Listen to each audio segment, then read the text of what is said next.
They said the job was simple: change the bandages, administer the meds, and never look him in the eye. They said the pay could clear a lifetime of debt in a month. But they didn't tell me why the last 3 nurses vanished without a trace.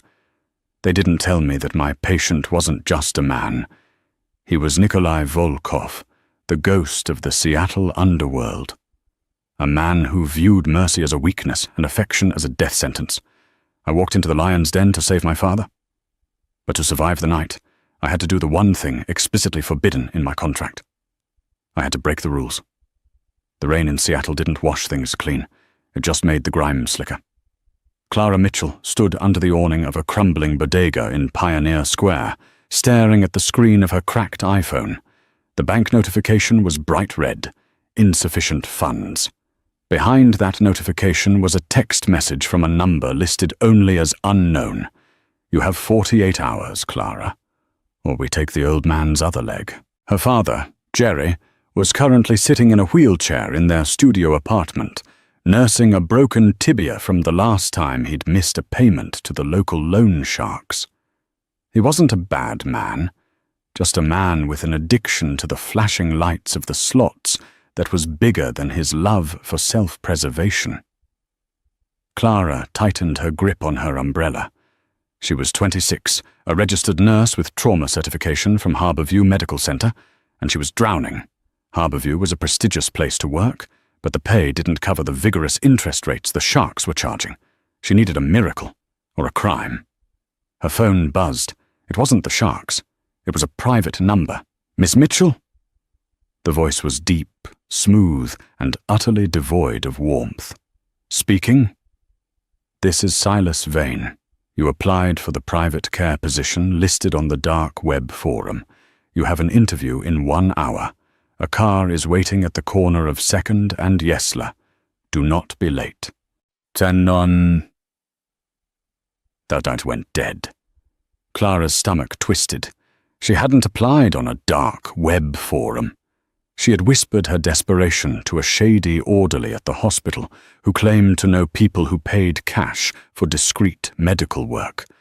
Apparently word traveled fast in the underworld. She shouldn't go. Every instinct screamed that this was how people ended up on the side of a milk carton. But then she thought of her dad, grimacing in pain because they couldn't afford the good painkillers. She walked to the corner. The car was a matte black Mercedes G-Wagon, idling silently. The windows were tinted so dark they looked like oil slicks. The back door clicked open. Clara got in. The driver didn't speak. The interior smelled of expensive leather and gun oil. They drove for 2 hours, leaving the city limits, heading deep into the Cascade foothills where the trees grew thick and the cell service died. They arrived at a gate that looked more like the entrance to a military black site than a home. 12-foot iron fences topped with razor wire. Cameras with red blinking eyes swiveled to track the car. The gate groaned open, revealing a sprawling, brutalist concrete mansion cantilevered over a rushing river. Inside, Clara was escorted into a study that was colder than the rain outside. Silas Vane stood by the fireplace. He was a man made of sharp angles, wearing a suit that cost more than Clara's medical school tuition. He didn't offer a hand. He slid a piece of paper across the mahogany desk. Non-disclosure agreement, Silas said. You sign, you work, you talk, you die. It is legally binding, but we prefer older methods of enforcement. Clara picked up the pen. Her hand didn't shake. Who is the patient? Mr. Volkov, Silas said, watching her eyes for a reaction. Clara froze. Everyone in Seattle knew the name Volkov, not from the news. The news was too scared to print it, but from the whispers.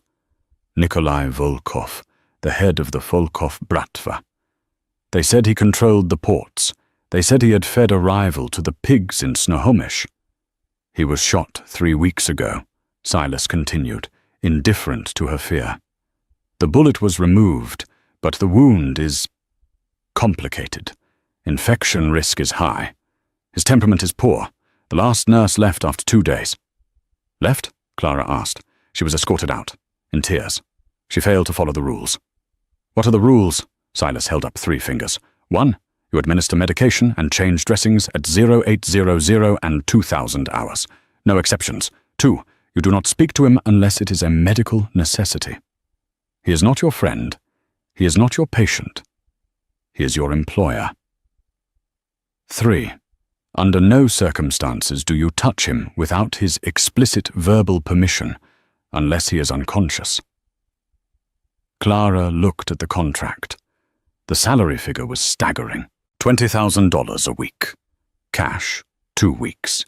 She just needed to last 2 weeks, and she could pay off her dad's debt entirely. I can handle difficult patients, Clara said, signing her name. Silas smirked, a cruel twisting of lips. Mr. Volkov isn't difficult, Miss Mitchell. He's rabid. The west wing of the estate was sealed off by a heavy oak door that required a biometric scan. Silas swiped his thumb, and the lock disengaged with a heavy thud. You are on your own from here, Silas said. The kitchen is stocked. Your room is the first on the left. His suite is at the end of the hall. He missed his morning dose of antibiotics. Fix it. Silas turned and left, the heavy door locking behind him. Clara was trapped. The hallway was dim, lit only by recessed floor lights. The air smelled of antiseptic and something metallic. Blood.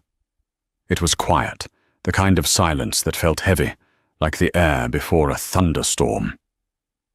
Clara went to her room first to drop her bag. It was luxurious, but sterile, like a high-end hotel room. She changed into her scrubs, navy blue, practical. She clipped her hair back, checked her pockets for her pen light and stethoscope, and grabbed the medical tray Silas had left on the hall table. It contained a bag of vancomycin, a fresh IV kit, and wound dressing supplies.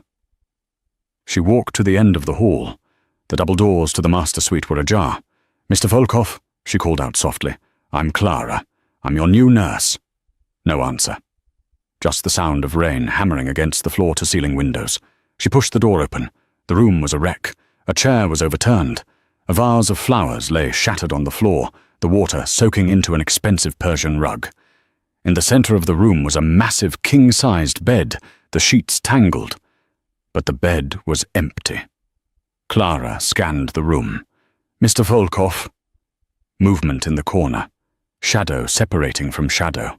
He was sitting in a high-backed leather armchair facing the window, hidden in the gloom. All she could see was the silhouette of broad shoulders and the glow of a cigarette. Medical necessity, a voice rasped. It sounded like gravel grinding together. Get out. Clara stepped forward, her nursing instincts overriding her fear. Smoking is strictly forbidden with the antibiotics you're supposed to be taking. It constricts blood vessels and inhibits healing. The chair spun around violently. Clara gasped. Nikolai Volkov was terrifying. He was shirtless, his torso wrapped in bloody bandages that looked days old. He was huge, easily 6'4", with muscles that coiled tight under pale, scarred skin. But it was his face that held her. High cheekbones, a jaw cut from granite, and eyes that were the color of glacial ice. Cold, blue, and burning with fever. Dark stubble covered his jaw, and sweat slicked his forehead. He looked like a fallen angel who had crawled out of hell and was pissed about it. I didn't ask for a lecture, Nikolai growled, standing up. He swayed slightly. He was septic. She could tell just by looking at him. I asked for solitude. You have a fever, Clara said, her voice steady, despite her heart hammering against her ribs. She set the tray down on a side table. And you're bleeding through your dressing. If I don't clean that, you'll lose the tissue, maybe the whole arm. Let it rot, he spat. He took a drag of the cigarette, daring her to stop him. Clara looked at the shattered vase on the floor. This man was in pain, and he was lashing out because it was the only control he had left. He was used to being the predator, and injury had made him feel like prey. I'm not going to let it rot, Clara said, moving closer. Sit down. Nikolai laughed, a dark, humorless sound. He took a step toward her, looming over her, using his size to intimidate. He smelled of tobacco, sweat, and raw masculinity. "Do you know who I am, little nurse?" "I know you're a patient with a resting heart rate of probably 110 and a temperature of 103, Clara fired back, tilting her chin up to look him in the eye. "And I know you're afraid." The room went deadly silent. Nikolai's eyes narrowed. "Afraid?" "Afraid of being weak," Clara clarified. "Now sit down, or I will sedate you, and I'm very good with a needle." For a second, she thought he was going to hit her. His hand twitched. The tension was a physical weight in the room. Then the adrenaline seemed to drain out of him. He stumbled, gripping the back of the chair. The fever was winning. "You have 5 minutes," he gritted out, sinking back into the leather chair. "If you hurt me, I break your fingers." "Deal," Clara whispered. She worked quickly. She knelt beside him, cutting away the soiled bandages. The wound was a jagged tear along his oblique and lower ribs, a graze from a high-caliber round that had taken a chunk of flesh. It was angry, red, and weeping pus. "This needs stitches redone," she murmured, focused on the task. "And a drain." "Just bandage it," he ordered through gritted teeth. Clara ignored him. She cleaned the wound with saline.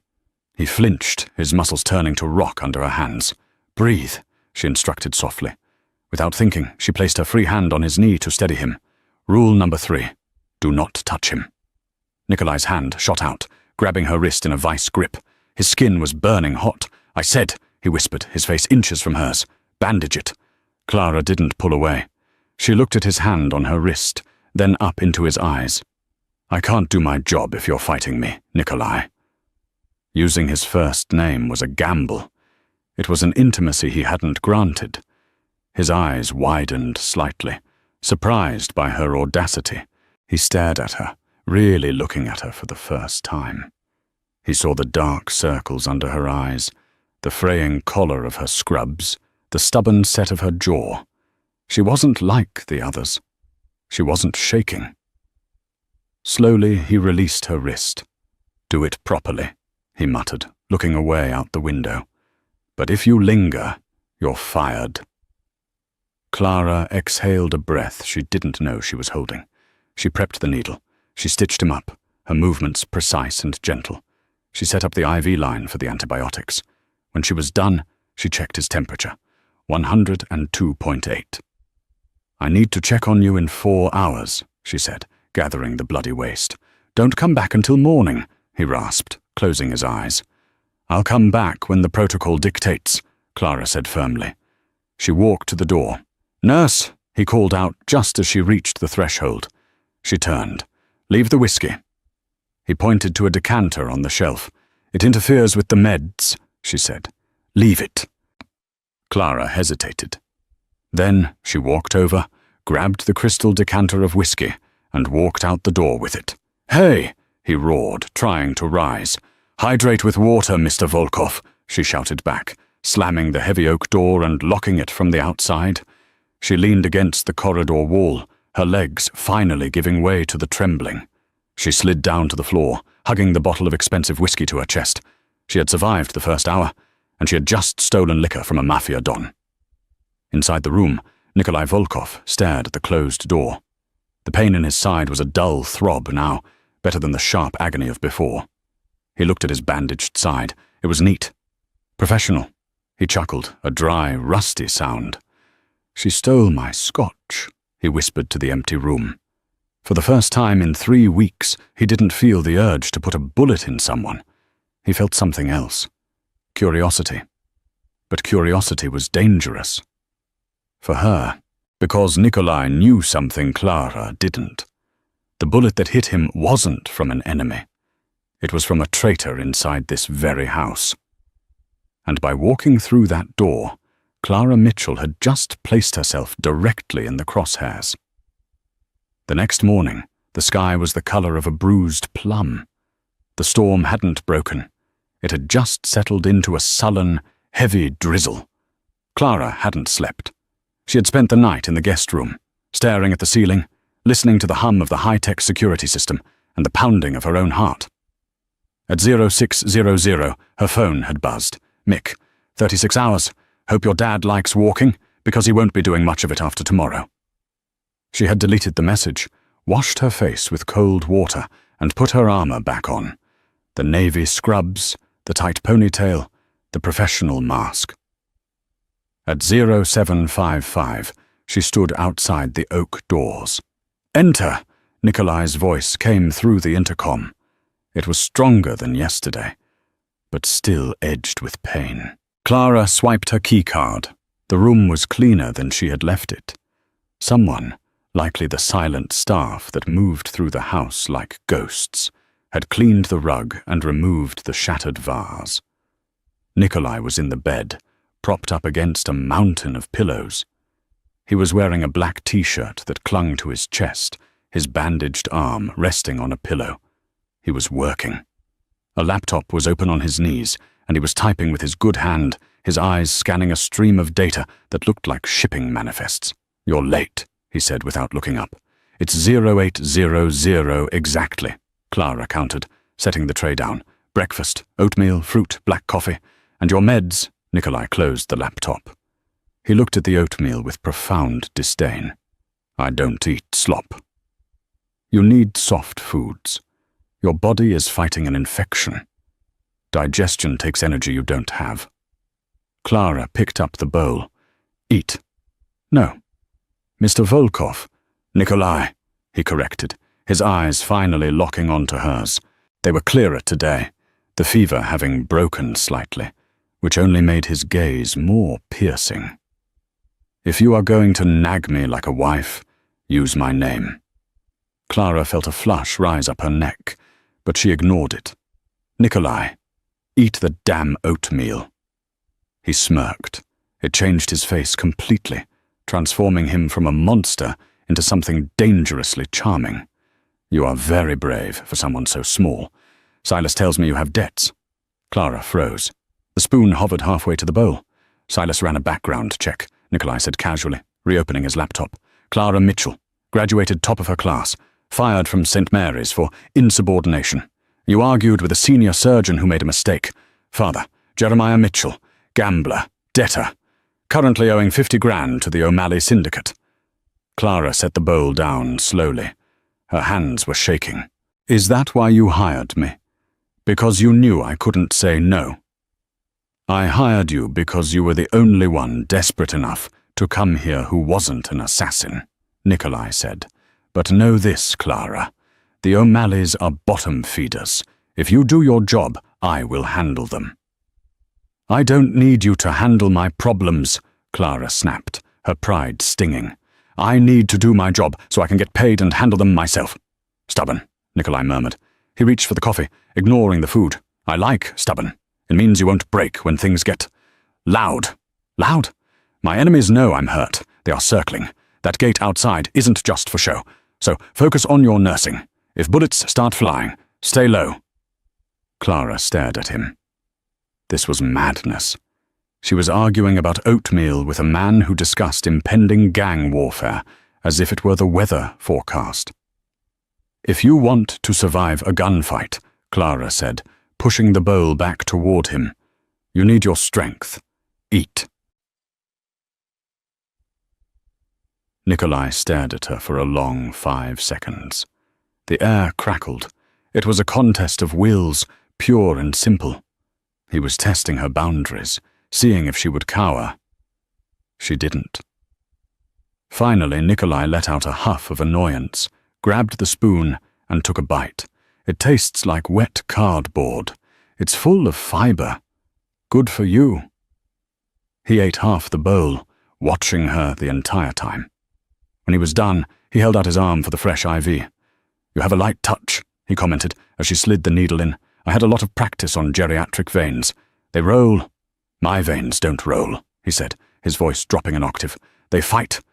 Clara taped the line down. She was close to him now, smelling the soap he used. Sandalwood and steel. He wasn't feverish anymore. He was just hot. "I need to check the wound," she said, pulling back. She lifted his shirt.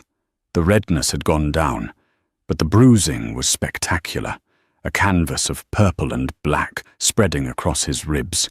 As she palpated the area gently, Nikolai hissed. "Sorry," she whispered. "Don't apologize," he gritted out. "Pain is information." That's a very bleak worldview. It's a survivor's worldview. He looked down at the top of her head. "Why didn't you run? When you saw it was me." Clara finished the dressing and stood up. "Because my dad doesn't have a survivor's worldview. He just has bad luck, and I'm the only one who can save him." Nikolai studied her. "Loyalty? Rare. Stupidity, mostly," Clara sighed. She gathered her things. "I'll be back at noon." "Clara," he said. She paused at the door. "The whiskey," he said. "Bring it back." "No, I'm the boss, and I'm the nurse, and until that infection is gone, I outrank you." She walked out. As the door clicked shut, she heard a low, genuine laugh from the other side. It was the most terrifying sound she had heard yet, because it made her like him, and liking Nikolai Volkov was a fatal mistake. By the third day, the routine had settled into a strange, tense rhythm. The medication, the dressing changes, the arguments over food, the lingering glances that lasted a second too long. But outside the sanctuary of the West Wing, the atmosphere in the house was shifting. Silas was tighter, more agitated. Security guards with assault rifles were patrolling the hallways now, not just the perimeter. The house felt like a fortress under siege. It was 2 a.m. on Thursday when Clara woke up. She hadn't been sleeping well. The bed was too soft, the silence too deep. She was thirsty. She slipped out of her room, barefoot, wearing only an oversized t-shirt and pajama shorts. She padded down the hallway towards the kitchen. As she passed the library, a room Silas used as a command center, she heard voices. "It has to be tonight." Clara froze. The voice wasn't Silas. It was higher, readier. She pressed herself against the wall, holding her breath. "The boss is weak," the voice continued. "The nurse is distracting him. The sensors in the East Garden are looped. You have a 10-minute window." Clara's blood turned to ice. "Traitor." "And the girl?" a second voice asked. "Kill her too. No witnesses. The O'Malleys want the message sent loud and clear." Clara clapped a hand over her mouth to stifle a gasp. The O'Malleys, the same people holding her father's debt, were orchestrating a hit on Nikolai, and she was collateral damage. She heard footsteps approaching the door. Panic surged. If she ran back to her room, they might see her. She bolted the other way, towards the West Wing. She didn't have her keycard. She had left it on her nightstand. She reached the heavy oak door, locked. "Damn it," she whispered, tears stinging her eyes. She looked back. The library door handle was turning. She did the only thing she could think of. She hammered her fist on the wood. "Nikolai! Nikolai!" Behind her, the library door opened. A man stepped out. Arthur, the head of the night security detail. He saw her. His hand went to the gun on his hip. "Miss Mitchell," Arthur said, his voice smooth and deadly. "You should be in bed." I heard a noise," Clara stammered, backing up against the door. "I need to check on the patient." "The patient is fine," Arthur said, walking toward her slowly. "But you look distressed. Why don't you come with me?" He pulled the gun. A silencer was attached. Clara squeezed her eyes shut. "I'm sorry, Dad." Click, beep. The door behind her hissed open. A hand shot out, large, scarred, and incredibly fast. It grabbed Clara by the back of her shirt and yanked her backward into the darkness of the bedroom. Clara stumbled, falling onto the hard floor. Nikolai stood in the doorway, wearing nothing but grey sweatpants. In his hand was a Sig Sauer P-226. Arthur froze. "Boss, I was just—" Thwip, thwip. 2 shots, sent a mass. Arthur dropped to the floor without a sound, his eyes wide with shock. Nikolai hit a button on the wall, and the heavy door slammed shut and locked with a series of metallic clanks that sounded like a vault ceiling. He turned to Clara. He wasn't the charming rogue from the morning. He was the devil, His eyes were black, his breathing heavy. The exertion had torn his stitches. Fresh blood was blooming on the white bandage around his ribs. "Up!" he ordered. Clara scrambled to her feet, shaking so hard her teeth rattled. He was the leak, Nikolai said calmly, engaging the safety on his gun. "I suspected him. I just needed him to make a move." He looked at her, his gaze sweeping over her trembling form, her bare legs, the terror in her eyes. He stepped closer. "Are you hurt?" "No," she squeaked. "Good." He winced, grabbing his side. He swayed. "Nikolai!" Clara rushed forward, catching him as he buckled. He was heavy, dead weight, but she managed to guide him to the edge of the bed. "You ripped it open," she cried, looking at the blood soaking his waistband. "You idiot! You shot a man and ripped your stitches." "He was going to kill you," Nikolai gritted out, leaning his head back against the headboard. "I don't like people touching my things." Clara paused, her hands hovering over the bandages. "Your things?" "My nurse," he corrected, but the correction lacked conviction. He looked at her then, really looked at her. The adrenaline was fading, leaving a raw, electric tension in the room. They were alone. A dead body was in the hallway. The storm was raging outside. "Clara," he whispered. "I need to get the suture kit," she said, her voice trembling. "Wait." He reached out, his hand cupping her cheek. His thumb brushed over her bottom lip. His skin was rough, calloused, but his touch was shockingly gentle. Rule number 3, do not touch him. But he was touching her. "You heard them," he said softly. "You heard them talking about the O'Malleys." "Yes," she whispered. They said the sensors are looped. They said they're coming tonight." Nikolai's eyes hardened. He pulled his hand away, the moment of intimacy shattered by the reality of war. "Then we don't have time for stitches," he said, standing up, ignoring the pain. He moved to a hidden panel in the wall, punching in a code. It slid open to reveal a rack of weapons and monitors. "Silas," he barked into a radio. "Code red. The breach is internal. Arthur is down. Sector 4 is compromised. Wake the boys." He turned back to Clara. He grabbed a Kevlar vest from the rack and threw it at her. "Put this on." "What about you?" "I don't need a vest," he said, racking the slide of a shotgun. "I have rage." "Nikolai, you can't fight," Clara shouted, grabbing his arm. "You're bleeding out." He looked down at her hand on his arm. He didn't pull away. He covered her hand with his own. "Clara," he said, his voice low and intense. "Tonight, I am not a patient. Tonight, I am the reason they are afraid of the dark. Now stay close to me. If you see anyone who isn't me or Silas, you scream."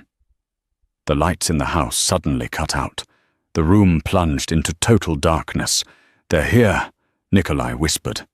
He grabbed her hand, interlacing their fingers. "Run!" The hallway was a tunnel of suffocating blackness.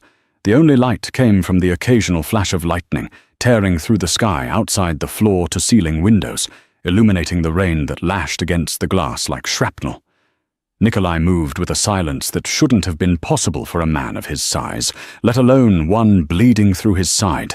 He held the shotgun leveled, guiding Clara with a firm hand on the back of her Kevlar vest. "Stay behind me," he breathed.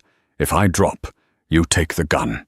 "I don't know how to shoot," Clara hissed, her heart hammering against her ribs like a trapped bird. "Point and pull. It's a shotgun. You don't need to aim. You just need to mean it." They reached the top of the grand staircase. Below, the foyer was a chaotic dance of flashlight beams cutting through the gloom. Voices shouted orders in rough, jagged English. "Clear the ground floor. Find the boss. Find the girl." "They're inside," Clara whispered, terror seizing her throat. "Not for long," Nikolai replied. He didn't retreat. He advanced. He stepped out onto the landing, silhouetted by a flash of lightning, looking like a vengeful god. "Gentlemen," Nikolai roared, his voice thunderous, echoing off the marble walls. "You seem to be lost." 3 beams of light snapped up toward him. Boom! The shotgun roared. The lead mercenary at the bottom of the stairs flew backward, his flashlight spinning across the floor. Chaos erupted. Gunfire erupted from below, bullets chipping the stone balustrade near Clara's head. She screamed, dropping to her knees and covering her head. "Move!" Nikolai grabbed her, hauling her toward the east wing corridor.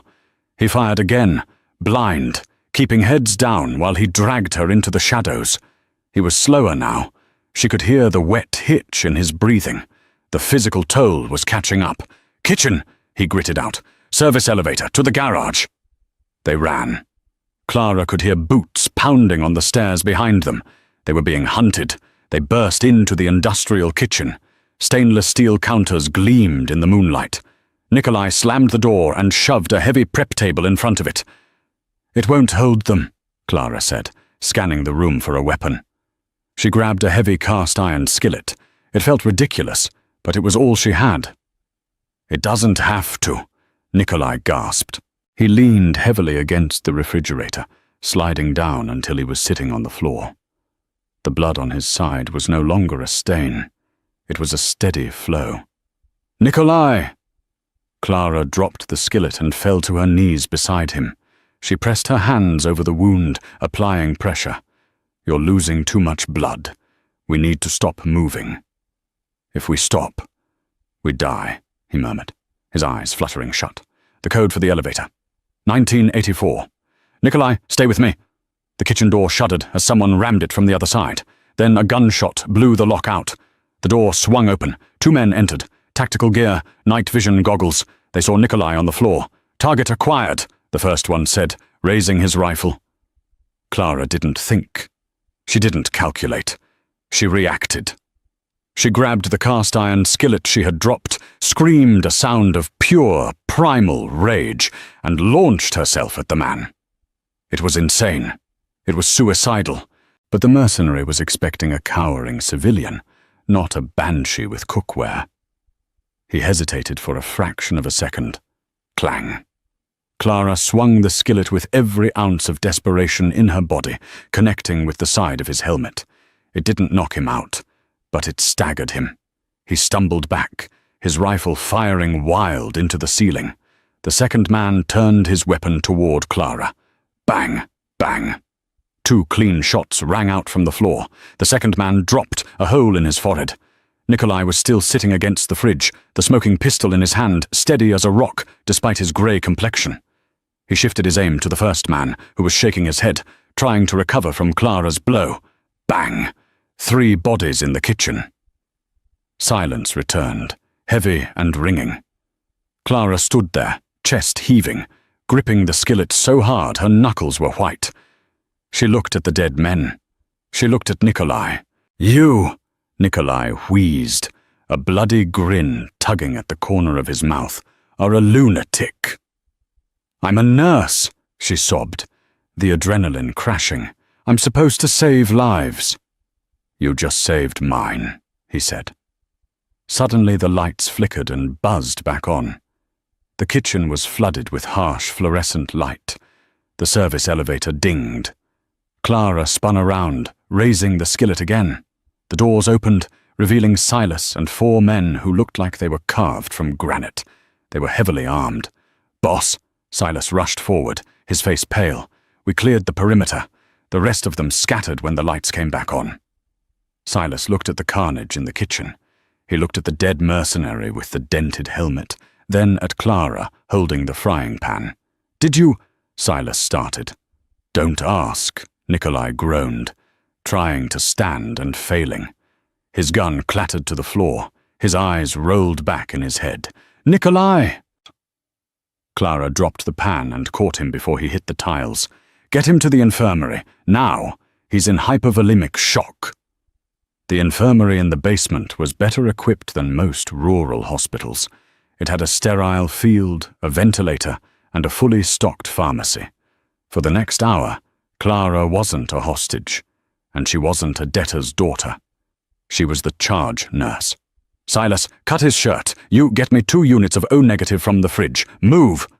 The men, terrifying killers who could snap necks with one hand, scrambled to obey her commands. Clara worked with terrifying precision. She intubated Nikolai to help him breathe. She set up a rapid infuser for the blood. She cleaned the wound, which was a mess of torn muscle and infection. "He needs surgery," she announced, her gloves slick with blood. "The bullet from weeks ago fragmented. There's a piece pressing on an artery. Every time he moves, it cuts him." "Can you do it?" Silas asked from the other side of the operating table. "I'm a trauma nurse, not a surgeon," Clara said, her voice shaking slightly. "But if we wait for a surgeon to get out here, he'll be dead."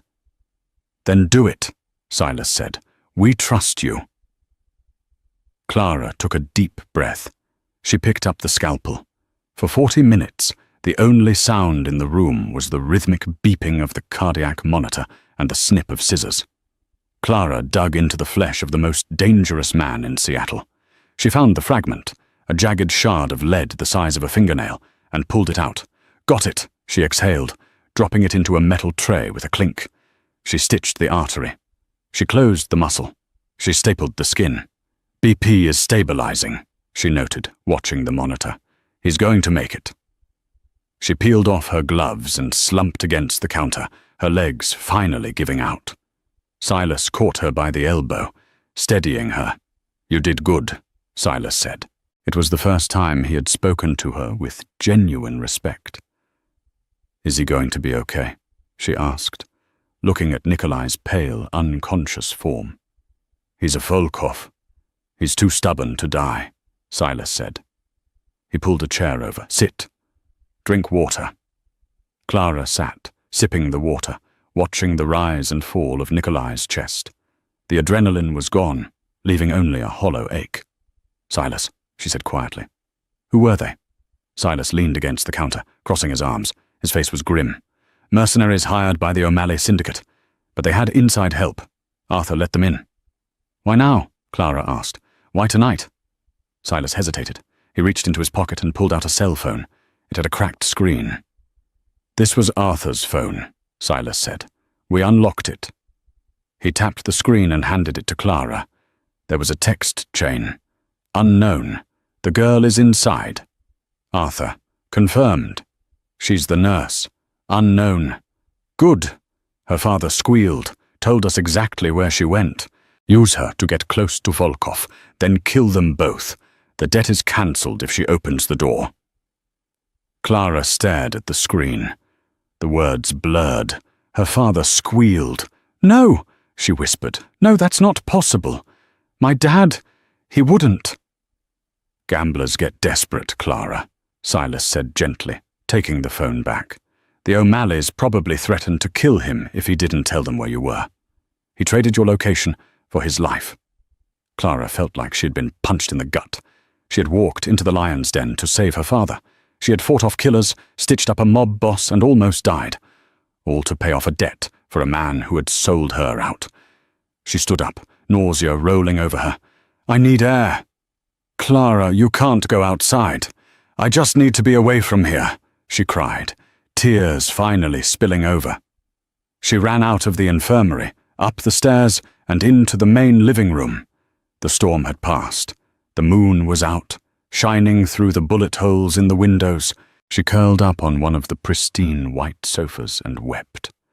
She cried for her father's betrayal, for the blood on her hands, for the terrifying realization that she was safer with a ruthless mafia boss than she was with her own family. She didn't hear him approach. She only realized he was there when a heavy blanket was draped over her shoulders. She looked up. Nikolai was standing there. He was swaying slightly, leaning on an IV pole he had dragged up the stairs. He was pale as a sheet, wearing fresh sweatpants and no shirt, the fresh bandages stark white against his skin. "You should be in bed," Clara hiccuped, wiping her eyes. "So should you," he rasped. He sat down next to her on the sofa. He didn't say anything for a long time. He just sat there, his presence a solid, warm anchor.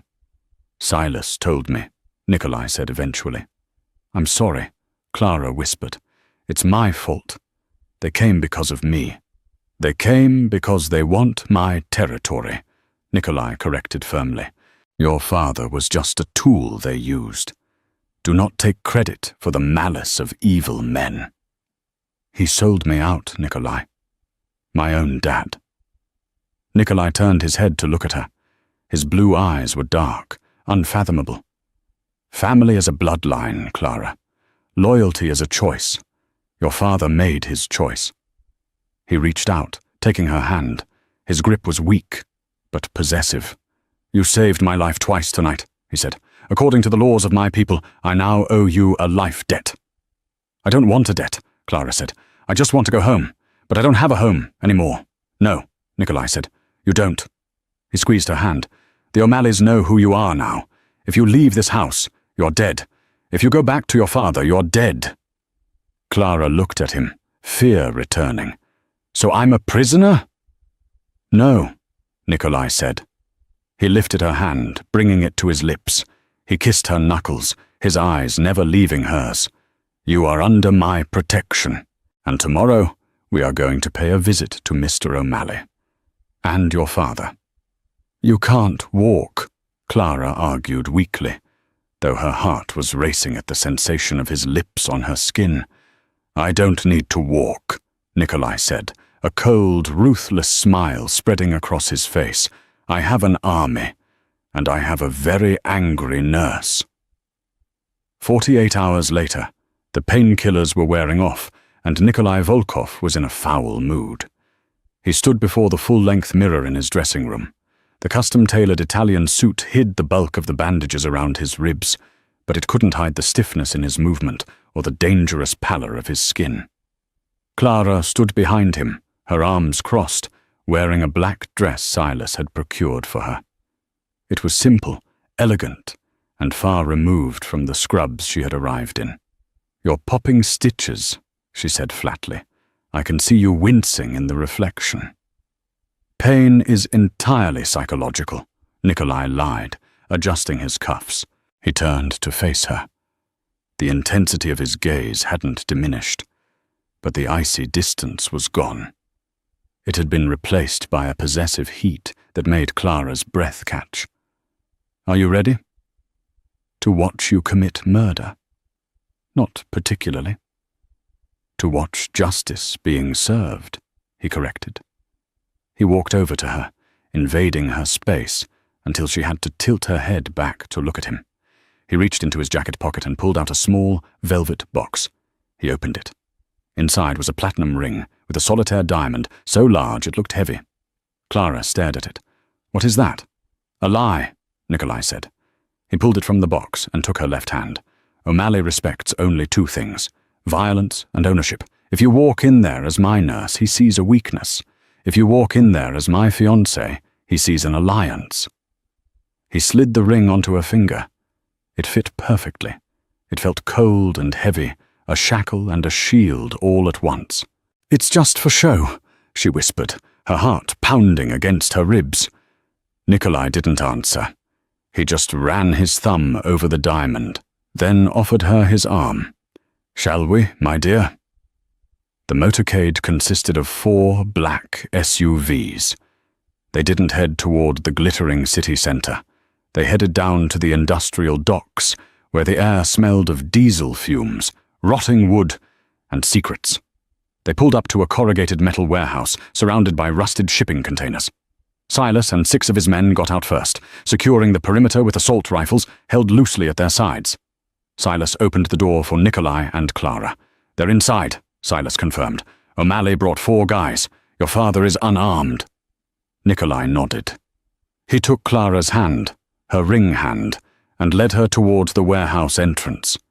Inside, the space was cavernous and dimly lit by flickering sodium lights.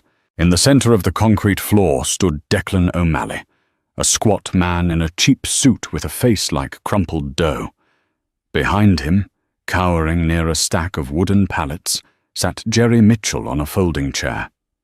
He looked smaller than Clara remembered, pathetic and trembling. When they entered, O'Malley puffed out his chest. Volkov, heard you were dead. Was about to pop a bottle to celebrate. Premature ejaculation seems to be a recurring problem for you, Declan, Nikolai said smoothly, his voice echoing in the vast space. He didn't stop walking until he was 10 feet away. He kept Clara tucked tightly to his side. O'Malley's eyes darted to Clara, then to the massive rock on her finger. His smirk faltered. "What's with the broad? I thought you were here to pay her old man's debt." "The debt is cancelled," Nikolai said. "That's not how business works, Volkov. It is when the creditor tries to assassinate me in my own home." Nikolai's voice dropped to that terrifying, gravelly whisper. "You broke the peace, Declan. You hired amateurs, and you used a rat to do it." Nikolai gestured with his free hand. Silas stepped forward, dragging Jerry Mitchell by the collar of his tattered jacket and throwing him onto the concrete at Clara's feet.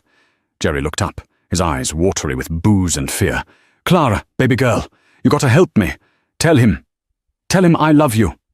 Clara looked down at the man who had raised her, the man who had taught her to ride a bike, the man who had traded her life for 50 grand to cover a blackjack deficit. She felt a profound, aching sadness, but beneath it, something harder was forming, like steel tempering in fire. "You love the tables more, Dad," Clara said, her voice devoid of emotion. "No, Clara, listen. They threatened me. They said they'd break my legs," Jerry sobbed, crawling toward her feet. "So you let them try to put a bullet in my head instead?" Clara stepped back, revulsion coiling in her stomach. "I went into that house to save you. I almost died for you, and you sold me out." She looked up at Nikolai. "I'm done with him." Nikolai nodded slowly. He looked at O'Malley. "You wanted $50,000 for the Mitchell debt. Here is my counteroffer." Nikolai raised his right hand. He held a gold-plated lighter. He flicked it open. Silas and his men raised their rifles simultaneously. The metallic clack-clack-clack of safeties, disengaging, filled the warehouse. O'Malley's men reached for their waistbands, but they were too slow. They were outgunned 3-1. "Wait, Volkov, wait. We can talk business," O'Malley stammered, putting his hands up. "We just did," Nikolai said. He dropped the lit lighter onto a trail of liquid on the floor that Clara hadn't noticed before. Accelerant. A wall of fire whooshed up between Nikolai's crew and O'Malley's. "Let's go," Nikolai said, turning his back on the flames and the shouting men. They walked out of the warehouse as the fire alarm began to shriek.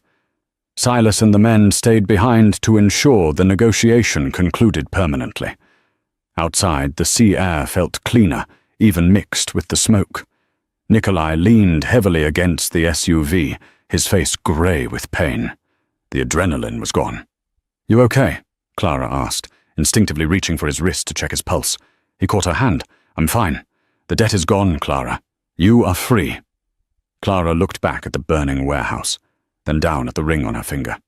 She thought about her tiny apartment, the overdue bills, the constant fear. Then she looked at Nikolai Volkov, the monster of Seattle, the man who had shielded her body with his own when the bullets started flying. "No," Clara whispered, stepping closer to him, threading her fingers through his. "I'm not free, and this ring isn't a lie." Nikolai stared at her, his blue eyes searching hers for any sign of hesitation. He found none. "You break all the rules, little nurse," he murmured. "Only the ones that don't matter." He pulled her in, his arm going around her waist, ignoring the protest of his own torn flesh. He kissed her, hard and deep, right there on the docks under the watchful gaze of his army. It tasted of smoke, danger, and a future that was terrifyingly bright. She had walked into the lion's den a victim. She was walking out a queen, and God help anyone who tried to touch what was hers. And that is the story of how Clara Mitchell went from drowning in debt to ruling the Seattle underworld beside the man everyone feared. It's a twisted tale that proves loyalty isn't about bloodlines, it's about who is willing to bleed for you. And sometimes the safest place to be is in the arms of the most dangerous man in the room. If you enjoyed this dark, twisty mafia romance, please smash that like button. It really helps the channel grow. Leave a comment down below. Do you think Clara made the right choice in the end? And don't forget to subscribe and ring the notification bell so you never miss another story. Thanks for watching.